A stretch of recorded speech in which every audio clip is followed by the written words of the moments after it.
The chairman of this panel is Ted McAllister, who is the Edward Gaylord Chair and Associate Professor of Public Policy here in the School of Public Policy at Pepperdine. And I could take 10 minutes to introduce you, Ted, but your bio is here. And we've asked Ted to chair a panel that asks the question whether or not public policy can be a nexus or a location or an environment for science, social science, and the humanities to have a conversation that is enriching and beneficial. Clearly, we've already gotten into that question already today, and it's a central question of this conference. So at this time, and also I will say that we're going to save any Q&A for the previous panel until the end of this panel. So if there are questions about this panel or the other, they really are related to each other. And I think asking questions about how we know what we know, and then looking at science, social science, and the humanities is a fabric that is comfortable together. So with that, I'm glad to yield the floor to Ted McAllister. Thank you, Jim. Good afternoon. My task is to offer some comments that frame the issues and questions for this panel in a way that suggests how James Q. Wilson's influence is expressed in Pepperdine's approach and curriculum. I will then introduce the two panelists. The title of this panel is Science, Social Science, and the Humanities. Can public policy be the nexus of for the conversation? Three broad categories of inquiry, often insular in the academy, sometimes employing distinct methods and specific canons of truth-telling. What have they to say to the political and policy worlds? To ask this question is to bring to light what we may call the knowledge problem. What kind of knowledge is useful for making policies and for acting politically? The subject of this panel raises the question of praxis, if one comes from a Marxist tradition, or phronesis, if one is an Aristotelian. Either way, the nature of politics and policy is to act, to make choices with available claims to knowledge, to determine what needs to be changed and how, and what needs to be preserved and by what means. As both praxis and phronesis suggest, the governing knowledge claim is the most elusive. What is the good toward which we aim when we seek to change or preserve? Without at least tacit claims to know the answer to that question, the policies are meaningless. And yet very little work in the policy world seeks to get clarity on this knowledge claim, in part because it's so elusive and because the dominant methods of the policy world don't address adequately this question. Whether acknowledged or not, policy and politics stand at the intersection of many competing claims to knowledge and to different, if not competing, methods of analysis. Numerous asymmetries are also at work in knowledge claims. Some scholars, employing advanced methods of analysis to very good data sources, can speak confidently about knowing something concerning human behavior in the aggregate. When replicated many times, they can submit this knowledge to policymakers with recommendations that carry a certain weight of methodological authority. Few would deny the value of such knowledge claims to the goal of making good policy. On the other end of the spectrum are claims to human standards or goods, or even something a bit more tangible like human nature. Few would doubt that functional claims to authoritative knowledge on these subjects are part of the political life and of policy decisions. But the nature of the knowledge claim is quite different from the first example. In the end, we can't have good policy without serious reflection and analysis that yields a wide array of kinds of knowledge. James Wilson was conversant in all three categories listed: science, social science, and the humanities. Part of his guidance in helping to design the core curriculum of the School of Public Policy was to take seriously the different methods and modes of understanding represented by them. Yet his work and his advice always stressed two things. One, our questions must govern our methods rather than the other way around. 2, the ongoing inquiry always produces imperfect claims to knowledge, and yet we are not excused from acting when we do not know or may know incompletely. We will always know incompletely. Wilson was at his best and most frustrating when every claim he made came with qualifiers about ways he might be wrong or knowledge he didn't yet have. It is as though every argument that Wilson offered was really a cognitive resting place rather than something definitive. If deep and hard study and research produces results that do not reach the level of knowledge understood as certainty, Wilson never shied away from arguing for changes or for policies based on what it was he knew from that perch of that cognitive resting place. Schools of policy must be about teaching action. Our graduates must be about doing, about taking what they know and applying it to circumstances. They haven't the luxury of not acting, even if the action is in the form of preservation rather than change. But just as important as the imperative to action is the moral obligation to reject certainty. This problem of knowledge and the danger of certainty informs what we at Pepperdine understand as the proper policy education. Here, policy education is about the question more than the answers. Framing questions well and developing the intellectual flexibility to think, speak, and to research across hypothesized disciplines and research methods is the mark of an educated policymaker rather than a trained policy analyst. To be earnest about this and to live up to the call of Wilson's example, we must foster deep respect for the diverse forms of knowledge, an active skepticism about our own claims and those of others, a rigor of analysis that applies to every inquiry, no matter the methods appropriate to the question.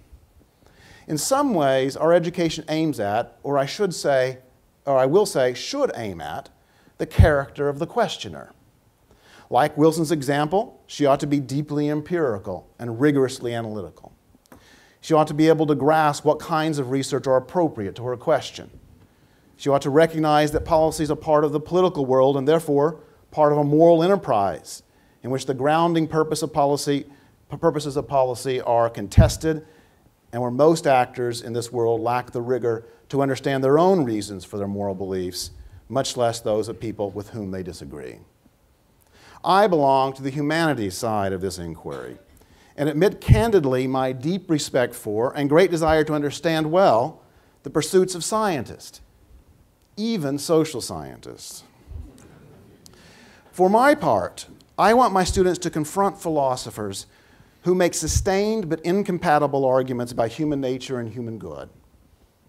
I ask them to be empirical in this examination, to learn the discipline of following textual cues, learn to see the relationship of words and sentences and paragraphs in order to grasp both the governing arguments and the ways that such arguments unfold logically and rhetorically. I wish for them in this effort a more organized and focused mind. I wish for them self-awareness, that their moral categories and their ontological commitments carry political and policy consequences. I want them to examine themselves, but I very much want them to understand the serious arguments about the human good that they will reject, but reject in a knowing way, fully aware of both the nature of those arguments and the likely expressions of those ideas in political and policy matters. Every year, I ask incoming students to write an essay examining Aristotle's argument about education, which culminates in this wonderful quotation: "To seek everywhere the element of utility is least of all fitting for those who are magnanimous and free." The entire section on music and drawing from which this comes is wonderful, and to my students, very puzzling. They are confronted with a claim to education that asserts its role in shaping the person, in preparing one to be free. I found that even those students who enter the program claiming to reject utilitarianism in all its aspects will nonetheless struggle to think about freedom being the product of a well-ordered soul. Every year, they also wrestle with Aristotle's claim that a good citizen is one who can rule well and be ruled well, that the good life is the political life. By raising in several ways the question about the soul, they are brought to ask whether their common sense understanding of utility and the good are adequate. It just so happens that they are asking these questions at the same time they are plunged into microeconomics and to claims about statistical methods providing usable knowledge for public policy. Implicitly, they must ask, is this knowledge of the soul usable knowledge? Or is it a waste of time and energy in light of these powerful and useful examples of analysis? More than that, they are brought to examine whether humans are essentially private, self-interested beings, or whether they are political animals who require some shared, if contested, sense of purpose in order to live well. Economic man or political man. Now, I offer this dichotomous construction not to suggest an either-or, but to hint at the kinds of confrontations the class is meant to produce. My students are generally eager to think about such questions, but I'm struck by how few have ever confronted them before. Prone to making sweeping claims about something they call the real world, which includes often autonomous, self-interested, calculating individuals, many begin my great books class thinking of it as a useless exercise. I'm getting nods of agreement. I could count on Cody for that. But the fact is that few have engaged in anything approaching a rigorous examination of human nature or human good. They rely upon self-evident claims, abstractions that substitute for thinking. And yet a serious, sustained questioning of these self-evident claims can perform miracles, a genuine examination of what had been settled prior to thought. Wilson's example of vigorous inquiry and healthy skepticism informs many of our classes. And in some classes, we seek to examine the underlying question about what kinds of knowledge are useful for politics and policy, particularly in a democratic society. I close by quoting, with inappropriate pride, no doubt, from the syllabus of one of my classes to which the specific goal is to examine competing forms of analysis and knowledge and to think through how historical analysis might contribute. This is from my syllabus. One of the deeply embedded questions of our investigation concerns how we should think about the role of the expert in democratic society. Narrowly trained experts claim mastery based on methods and knowledge of a narrow sliver of public policy. Part of the reason the experts have colonized our public life is that modernization has given us such a complicated and rapidly changing environment.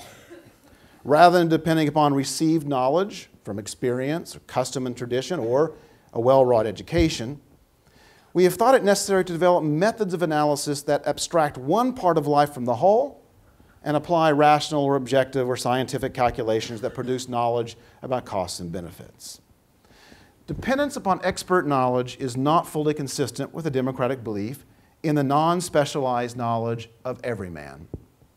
In a democracy, we depend upon the competence of every citizen to make choices and to have the kind of knowledge that allows them to make judgments about public matters.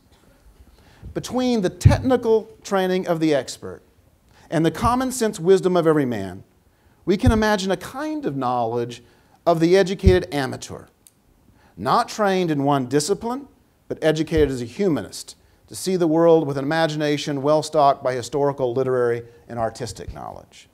In some ways, this class is about the possibilities of such an education in improving policy analysis and policymaking in our modern democracy. That was my class. The goal of that class was not to undermine the work of policy analysis as currently conceived, but to introduce a set of questions about the roles of other methods of inquiry, and to suggest it is possible to pursue knowledge that is useful without it being objective and without us being certain.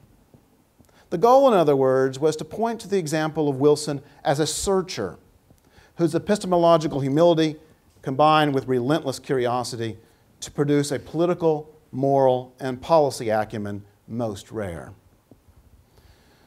Our two speakers in this panel today knew Wilson well. Though they come from very different disciplines, it is my guess that they found in him the same intellectual virtues.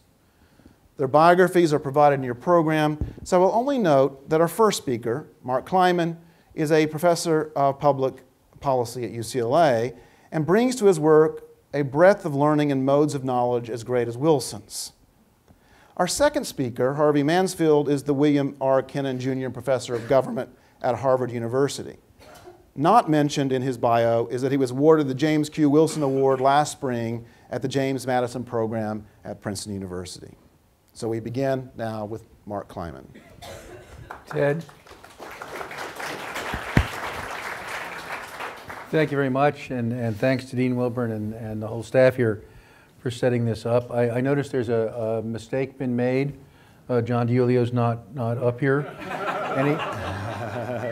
Any panel that doesn't include John DiIulio is to that extent a defective panel, and I hope something will be done about it. I have to disclaim Ted's generous suggestion that I might have learning as wide-ranging as Jim's.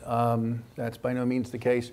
And I was not, in fact, his student. Most of what I learned about Jim Wilson, I got from Mark Moore, along with most of the rest of what I know that's of any value, and I'm grateful for that.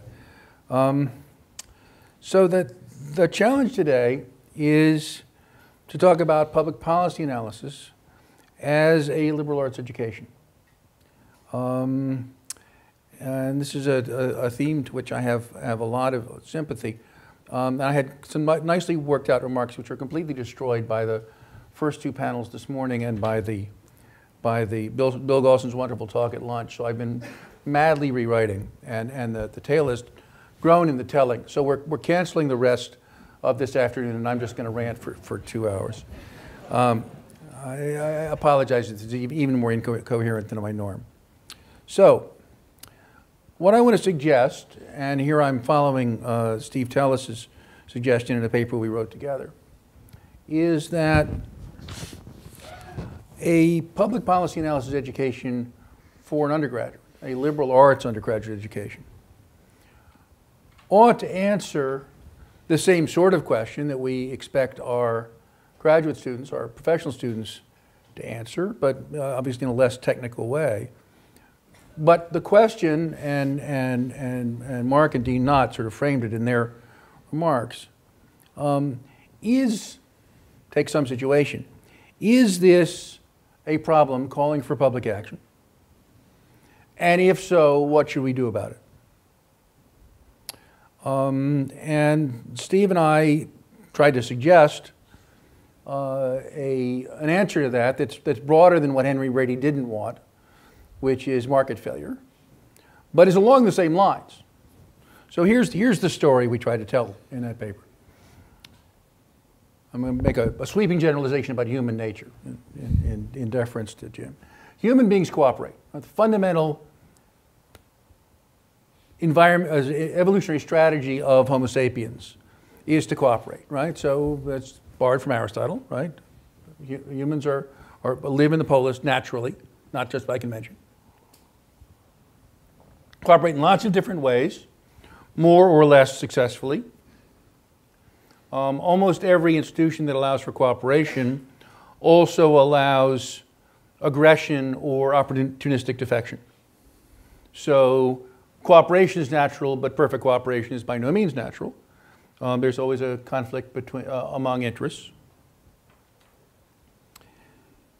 The markets are an interesting case where, as Adam Smith taught us, there are very powerful forces leading people acting in their own interest under the control of a certain amount of virtue to do things that are in the public interest whether they know it or not. Right? That's the invisible hand. But, as the welfare economists have taught us, that's not always so. There are market failures, and we've got a classical catalog of those. And then the behavioral economists come along and tell us, and not only that, when they think they're acting in their own interest, they often aren't. People do things that they know they shouldn't, or don't know that they shouldn't be doing. So there are failures of markets, and there are failures of non-market institutions. There are lots of different ways we cooperate. Markets are a narrow slice, though a well-worked-out slice. But everything in sociology and anthropology and psychology tells us about other ways that human beings cooperate. And those don't even have the price mechanism that make them naturally appropriate. Right? So there's no invisible hand that will lead, as Bill Galston reminded us at lunch, that will lead a society to evoke in its citizens the virtues that it needs to operate. So again, there are instances where voluntary cooperation, which must be the rule, doesn't work perfectly. And you can analyze those and say, okay, well, those are things that we might need to solve by means other than voluntary cooperation. Right? To say that something is a public problem in the sense that it's a problem for government action means that it's a problem to be handled in part by coercion. Mark Moore taught me a long time ago that studying crime policy is very useful to studying public policy in general, particularly studying public administration, because public officials and criminals are just the same. They achieve their ends using force and other people's money. And so the question, once you've spotted a failure of the market or of some non-market institution is, well, is there something we know how to do about that coercively that will make the matter better rather than worse when we calculate in the necessary costs of coercion and the necessary imperfections of government action, all of the agency problems that come from the fact that people are spending other people's money. So, so that theory of government failure starts to put a limit on how much you want to remedy other sorts of failures. And so the answer to the question I want to suggest, is this a matter calling for public action, comes down to the instrumental question, is there something we could do about this publicly that, given all of its costs, we ought to be willing to do? Remembering, among other things, that the state has limited capacity, not absolutely limited, but limited in any circumstance, and therefore doing more of something may require doing less of something else, or doing everything less well. Right? So that's what I'd like to tell students. That's the story I'd like to tell them as a discipline of thought. Right? What you're learning in this liberal arts public policy education is how to think seriously like a citizen about the question, what's a public matter and what should we do about it? And maybe if we got really aggressive, we could go on to Mark's question, who gets to nominate a public matter and how do we decide, right? So that's the whole political theory piece of it.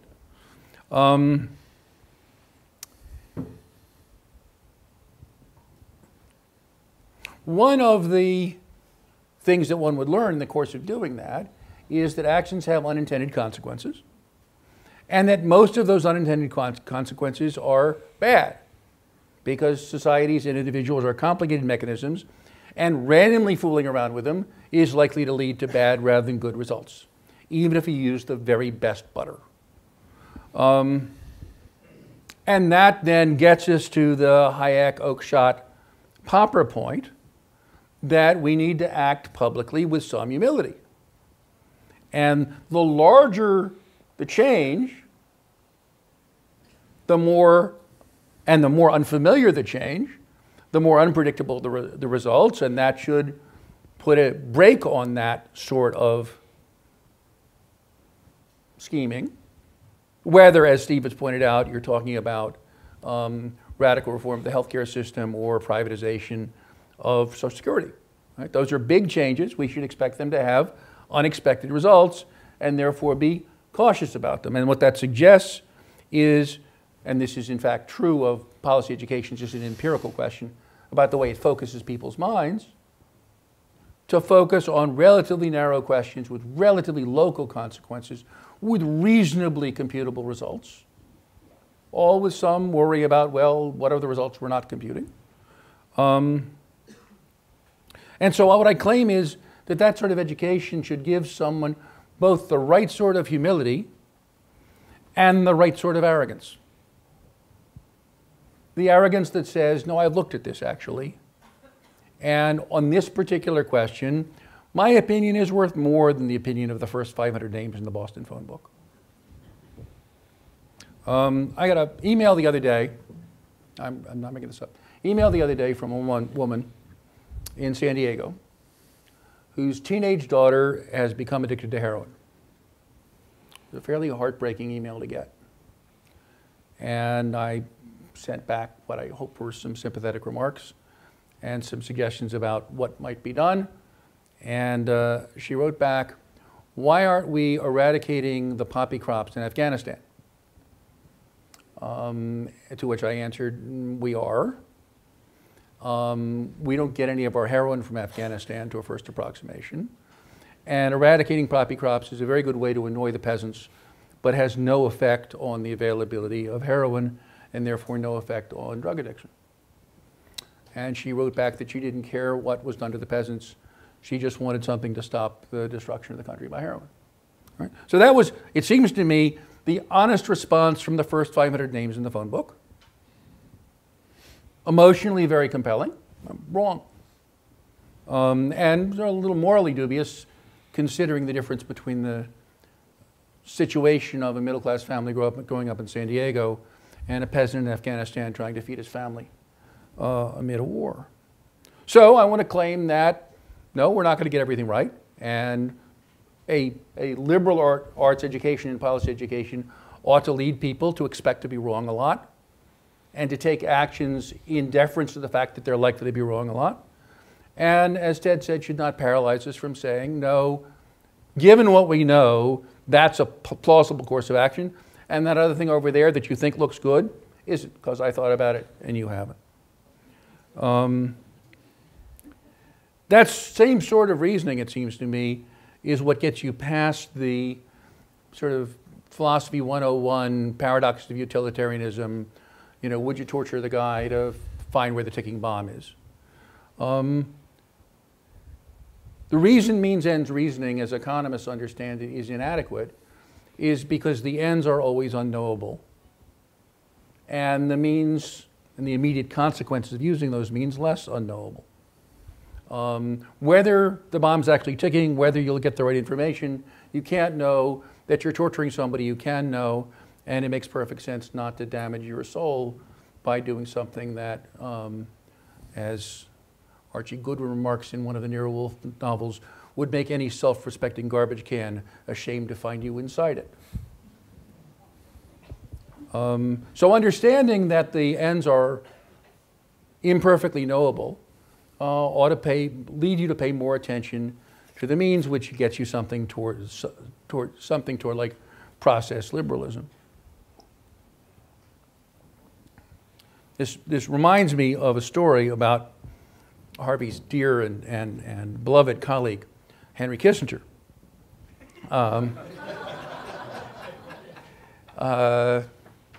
Someday I'll tell you the story about Harvey and Henry Kissinger.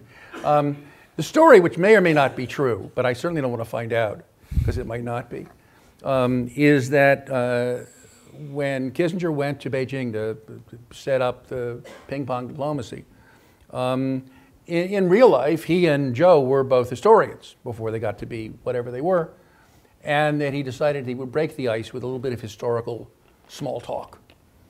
So he said to Joe, "In China, do you think the French Revolution was a good thing or a bad thing?" And Joe replied, "In China, we think it's too soon to tell." You know, if we could teach our policy students a little bit of Zhou Enlai, that would be good. So, given that as the goal, what would you have to know in order to give responsible advice to public decision makers, including yourself as a citizen? And the answer is everything. You need to know all of the social sciences. You wouldn't need to know all of the natural sciences, but you need to know enough of them to interpret their results. And you need to know something about the scientific enterprise in a state. And then, of course, you need to have read all of the great thinkers of the past. And it probably wouldn't do you any harm to know something about art and literature generally. So you'd have to be a liberally educated person to do this. And of course, that's not going to happen in 4 years or in a lifetime, but that's the direction you move in. So Joel Fleischman, many years ago, pointed out that not only is public policy education a good liberal arts education, it's probably the only one available in the social sciences. Most social science education, Joel said, and I think it's gotten more true rather than less true over time, at elite universities, is essentially pre-professional education for entering the discipline. and most social science elsewhere is simply PAP. Social sciences are also typically the soft option for people who can't cut math or physics. Far as I can tell, social science undergraduates, by and large, simply don't work as hard as natural science undergraduates. And they self-sort on that basis, and partly on the basis of sheer intellectual capacity. So I want to suggest that we could create an extremely demanding and liberally educating public policy major. And I'm all for it. I've had absolutely no luck where I actually am. All right. So let me flip now over and talk about one application of this approach, and that's what James Q. Wilson had to say about crime. And I want to argue that in some ways his, as I think John said, his instinct about the most recent paper being the most interesting somewhat betrayed him. So, what's Jim's basic teaching about crime? We need to punish. And here he was echoing, if not explicitly drawing on Machiavelli. If you have well-intentioned rulers, call them Piero Soderini or Hubert Humphrey, who don't understand that it's necessary to have clause, they will not succeed in ruling, and they'll be succeeded by people who are even more, who are happy to punish rather than merely willing to punish. And therefore, it's necessary to teach well-intentioned people the necessary uses of punishment.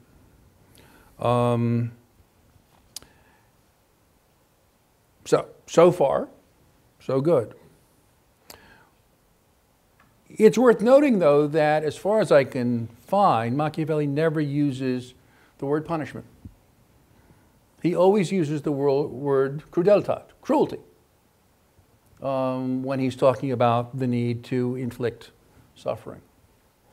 And Wilson, who was probably a much nicer guy than Machiavelli, having never been tortured, for example, never said that.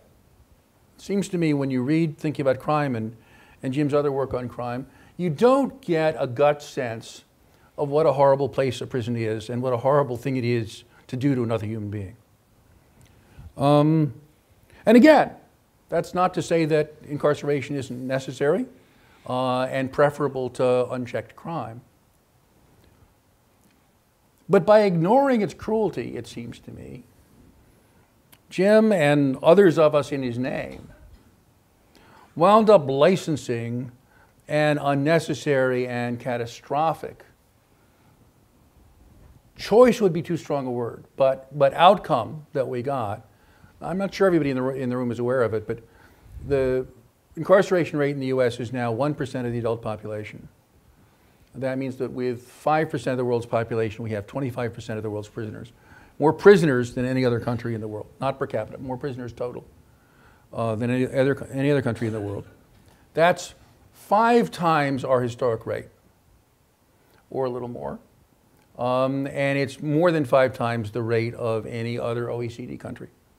England and Wales runs about 140 per 100,000. We run about 750 per 100,000. Most of Western Europe's down around 100.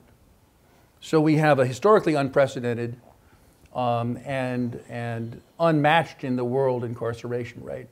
An element of American exceptionalism I don't think we can be especially proud of. And we got there sort of in the dark. And one of the ways we got there was that there is, of course, a natural tendency to want to react to crime with cruelty. And if you don't worry about that in developing your crime policy, you're going to unleash that. And so we had a period in American politics where you could run for re-election as governor bragging that you'd built more prison cells than all the governors before you combined. And that was taken as a good thing. Bill Galston at lunch basically told what I take to be the old Wilsonian story about crime, that we had a lot of crime and then we started doing a lot of punishment and now we have less crime and hooray for us. And it's too bad we got to have all those people in prison. I don't actually think that's right empirically.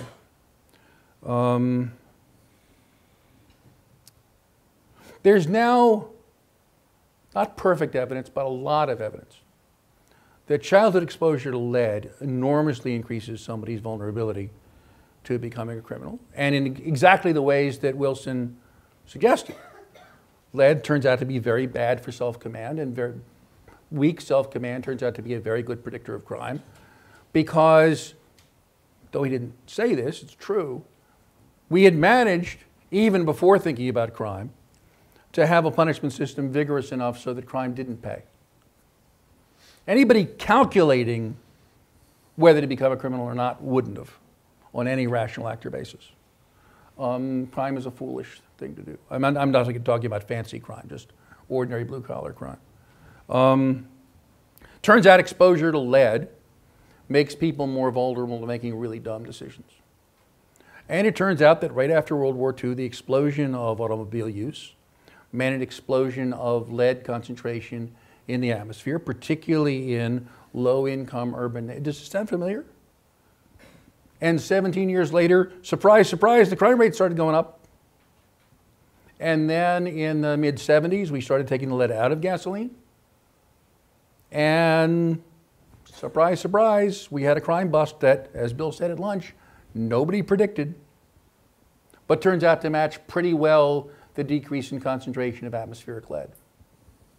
Now, of all the people famous for writing about crime, Jim Wilson's probably the most amenable to that sort of biological explanation, right? This fits completely into crime and human nature. But if that's what's going on, and I won't go into all the evidence for that, if that's what's going on, the whole, oh, it was the Woodstock generation and people started doing self-expression instead of self-control, seems a little less plausible. In particular, I haven't noticed a huge improvement in self-command as a cultural matter over the last 20 years. So, and that does raise a question about moral agency of the type that Sally Satel was raising. So if we know that a lot of those homicides were committed by people whose brains were demonstrably damaged by lead exposure, does that mean we don't hold them accountable for their homicide? No. No, they are the sort of person that did that homicide, and we have to deal with that as we have to deal with it. On the other hand, what do we say about the moral responsibility of the lobbyists for the Ethel Corporation and the American Petroleum Institute, who, when the issue came up in the 1920s and then again in the 1970s, did everything they could to obfuscate the facts so that they could keep putting lead in gasoline, which is a slightly cheaper way of producing high-octane gasoline than doing additional refining. Right? It seems to me those homicides are also the moral responsibility of the people who caused the brain damage that led to them, from which I conclude that, unlike probability, moral culpability does not sum to one. More than one person can be fully morally responsible for a condition, but I would note that the lead story gets us pretty close to a root causes story of the kind that Jim rightly made us skeptical of. So I've been given the proto hook. So I won't list all of the things that would go into a neo-Wilsonian crime control policy. I think the paper I wrote is on the website or available for those who want it. I will notice that Angela Hawkins' work on Project Hope and its progeny has demonstrated that drug abusers can and will change their behavior under immediate incentives. And we're hoping to demonstrate that what's going on is not merely deterrence, but actual character change. That's suggested by the fact that the effects seem to outlast the intervention. So it's possible that we're actually going to prove in practice something that Jim offered us in theory as the right way to go, which is punishments that actually improve people's behavior. And I think I should probably leave it at that. Thank you.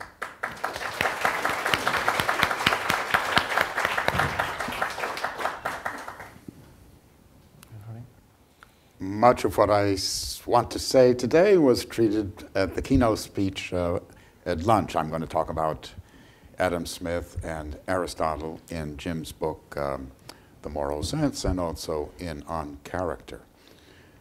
Jim Wilson was a student of politics, a man of high intelligence, who used his intelligence and his powers of persuasion to show the difficulties and complications in our favorite thoughts. He was persuasive. He was a conservative at a time when intellectuals and the political science profession were trending ever more to the left.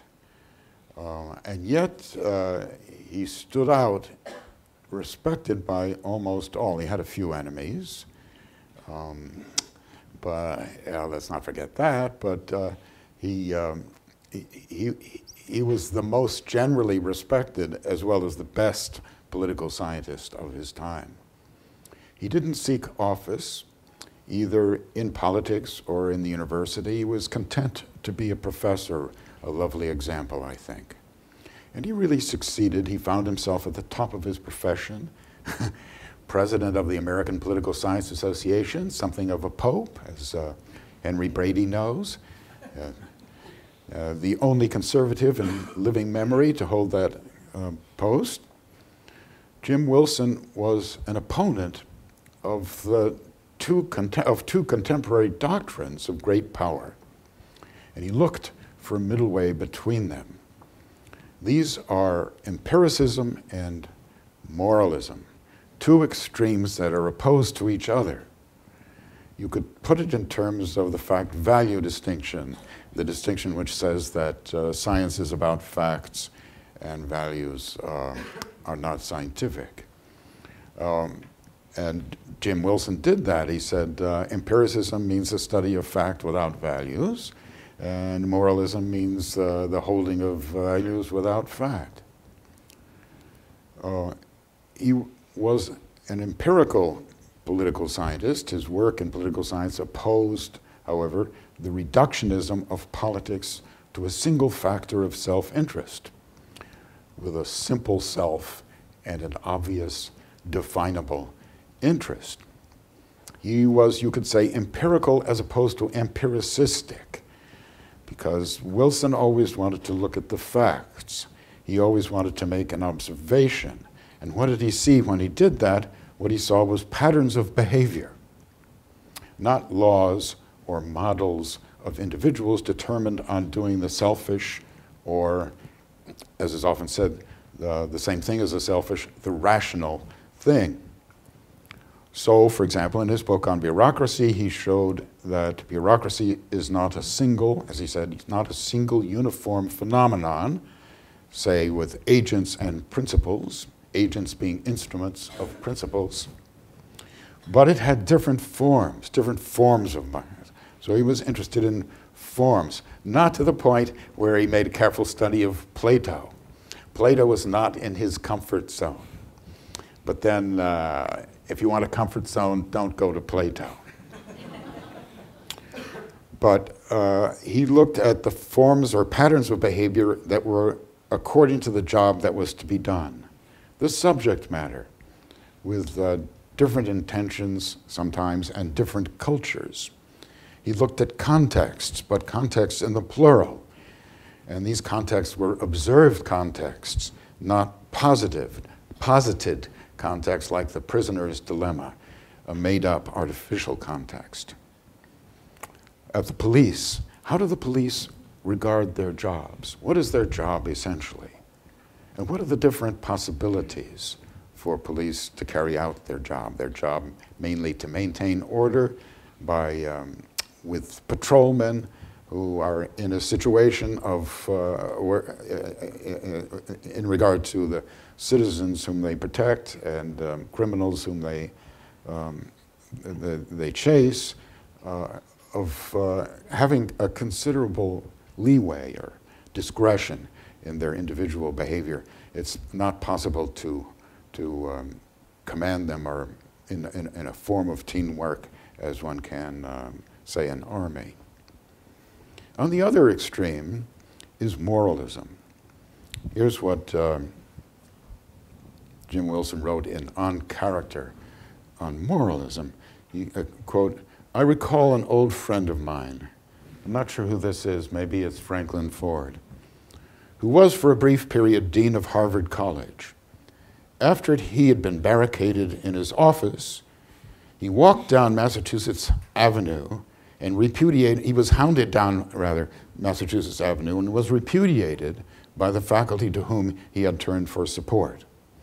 He told me that, quote, at Harvard, unfortunately, the men of conscience outnumber the men of honor. So I think that for Wilson, character was a matter of honor rather than conscience. Honor involves oneself, one's own honor. In honor, there's no extreme distinction between self-interest on the one hand and altruism on the other. In fact, I heard this beautiful expression this morning from Sally Satel, reciprocal altruism, as if there could be such a thing. Yeah. Well, that was very nice. But yeah, so doing, for the honorable person, doing good is for others and also for oneself. Difficult actions, courageous actions. Whereas this sort of conscience that he denounced in this passage is the easy way out. It appeals to the squeamish types, people who need to have clean hands and can't worry themselves or mess themselves up with dirty hands. This kind of conscience is godless. For it, the teacher of conscience is Freud. And conscience has no soul.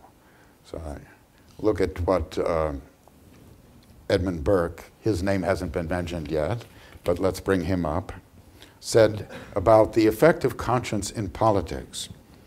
It is very convenient to politicians not to put the judgment of their conduct on overt acts, cognizable in any ordinary court, but upon such matter as can be triable only in that secret tribunal where they are sure of being heard with favor, or where at worst the sentence will be only private whipping.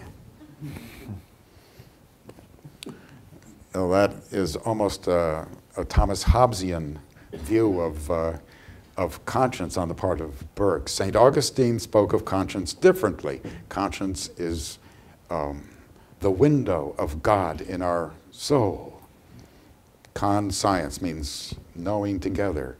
So you're never totally private because God is watching you.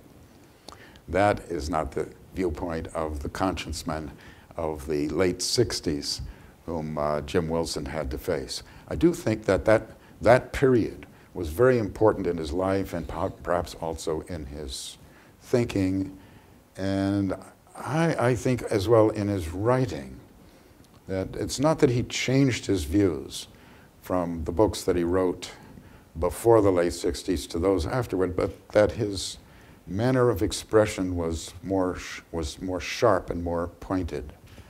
There was more of an intent. He was very intentional after the late 60s. And I think what he wanted to do was to vindicate honor, which he usually called by the name of duty. Moralism means morality without difficulties. It's made simple and easy, the morality of moralism, so that there are no difficulties. And Wilson made his reputation as a political scientist, but he used it by writing about character and morals.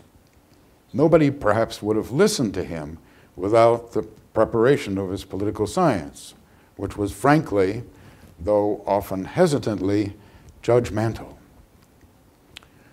He said, as it has been said, that The Moral Sense was his best book, or his most important, or his favorite book. It was not his hobby, but it was the culmination of his political science. The culmination and the grounding. That's what he did for a culmination. He saw what went under the judgments that he, or what supported the judgments that he had made as a political scientist. It shows his values, a term that he very reasonably disliked, based on the facts. He once said that a neoconservatism is applied social science. And the moral sense, that the book that he wrote was the ground of that neoconservative political science. In the moral sense, Adam Smith, I think, is more powerful than Aristotle, as Bill Galston was saying at lunch. There are frequent references to Aristotle, but he doesn't base his book or his thinking on Aristotle, and he doesn't begin from Aristotle. He begins from Adam Smith and his moral sense. That's a term that Smith used.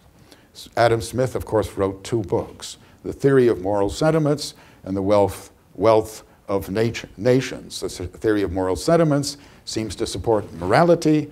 The Wealth of Nations seems to support self-interest and commerce. And this leads to what the Germans call das Adam Smith Problem, which, that's an easy one if you don't know too much German.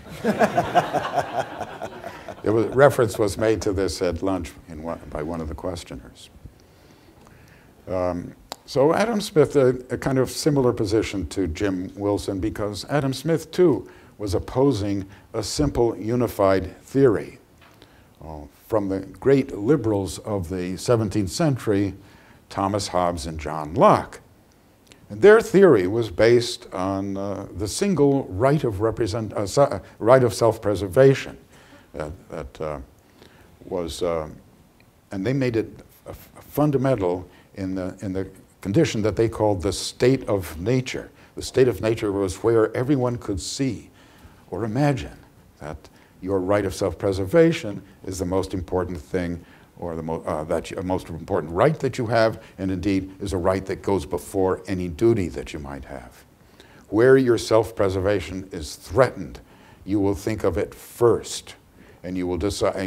If there are other things such as duty that come into your life, you will derive them from your right of self-preservation. So all morality and duty must come through obedience to a sovereign who is set up by you in a contract that gets you out of this horrible state of nature.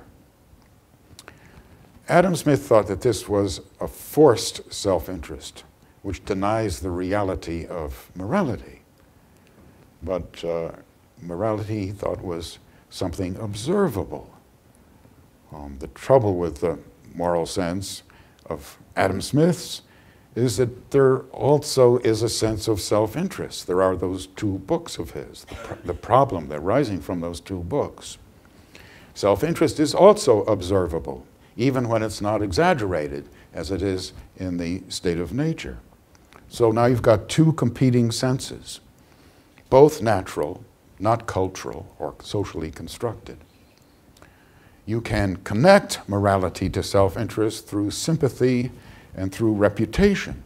Through sympathy, as Jim Wilson pointed out, you judge. You don't simply emote, but you judge because some people you sympathize with and some others you don't. But you still judge others by yourself. So you can't say that self-interest is absent in your sympathy. And we do speak of conservative and liberal sympathies in politics. And reputation, that connects morality with self-interest because you will be more moral when other people are watching you than when they aren't. So sympathy plus reputation don't quite come up to altruism. Altruism would be a totally unselfish person. But they're also not the same thing as self-interest. So the self-interest based on fear, as you get in Hobbes and Locke. So the moral sense is then something natural in Adam Smith, and to this, Jim Wilson added social science, economics, political science, anthropology, psychology, and then he added natural science, biology, Darwin's theory of evolution. As natural, your moral sense goes directly is directly a part of your human nature. It doesn't pass through culture or politics. It tends to set up in your mind an opposition between nature and culture. because the social scientist looks for what is universal, and the only way he can find what is universal is what is natural. And so he's always trying to divide and distinguish what is natural from what is cultural. But Aristotle had a different approach. Aristotle spoke of moral virtue, not so much of morality or of ethics. He wrote the first book on ethics, and he invented the subject, you could say. Moral virtue consists of virtues, 11 virtues that he lists, and these are universal. And they have several differences from the moral sense of Adam Smith, to which, again, Bill Galston alluded at lunchtime. In the first place, virtues are not sentiments or passions like sympathy. And morality is not a sense. Virtues are habits, but they're reasonable habits. You could defend them as reasonable. It's reasonable to live courageously and moderately and so on with the other 11 virtues. Moral virtues deal with your body. Your body is a force of unreason acting on you, and you need a certain list of virtues to control these urges which come from your body. You have pains and pleasures from your body. Courage deals with pains. Moderation or temperance deals with pleasures. So in your soul, your reason controls your unreason.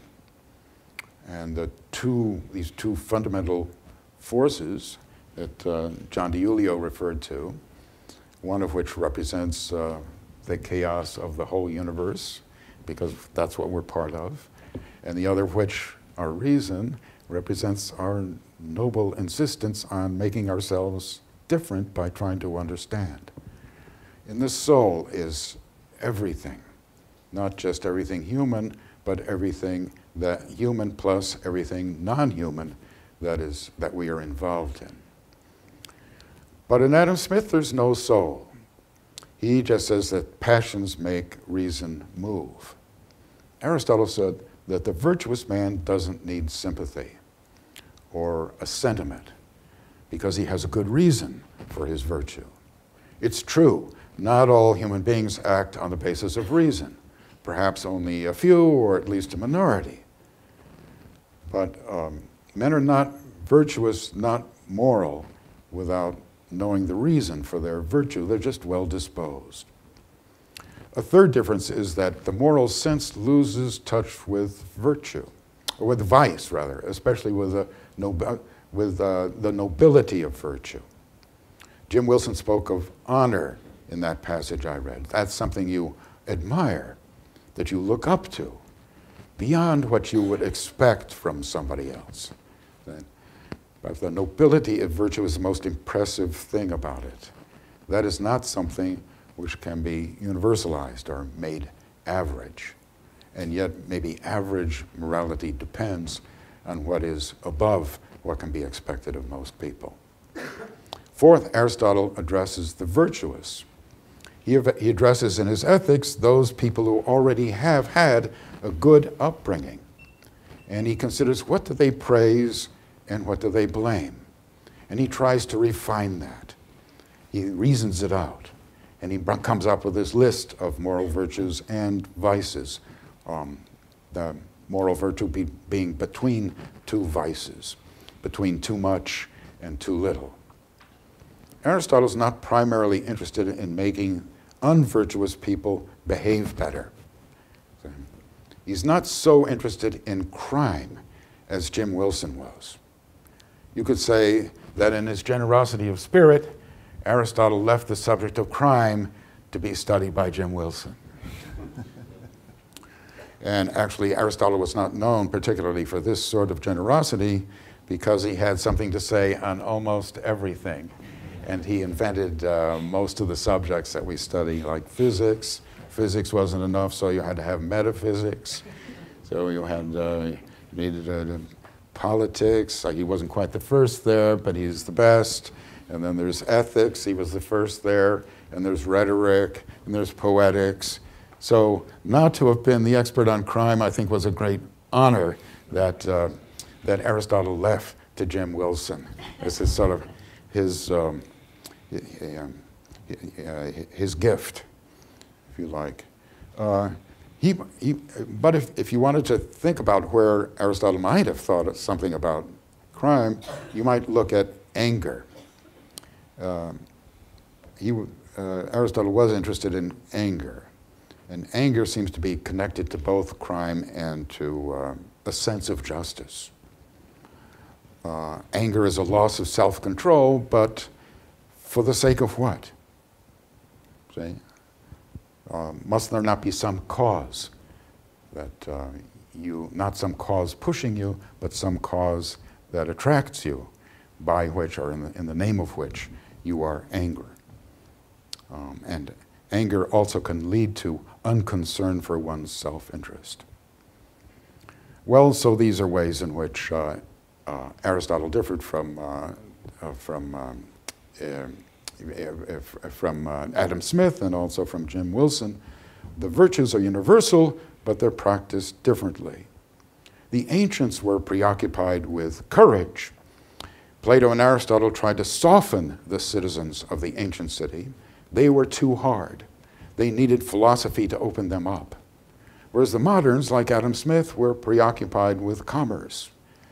Commerce means trade-offs, exchange. Everything is for sale. If everything is for sale, there's nothing you would die for. This makes you soft. You need to be hardened. This is somehow the chain of reasoning which might lead to the moral outlook of a neoconservative. Another great source of modern softness is modern intellectuals. Men without chests, men with honor, those are the ones that Jim Wilson went for. So Wilson himself was one of nature's nobles, a noble fellow, a bit embarrassed about nobility, a man of our era. He loved cars and beer and baseball, and he loved his children and his grandchildren and his wife, Roberta Wilson. But his temperament would have served him in any time. He was a man of reason with a beautiful command over himself. Thanks.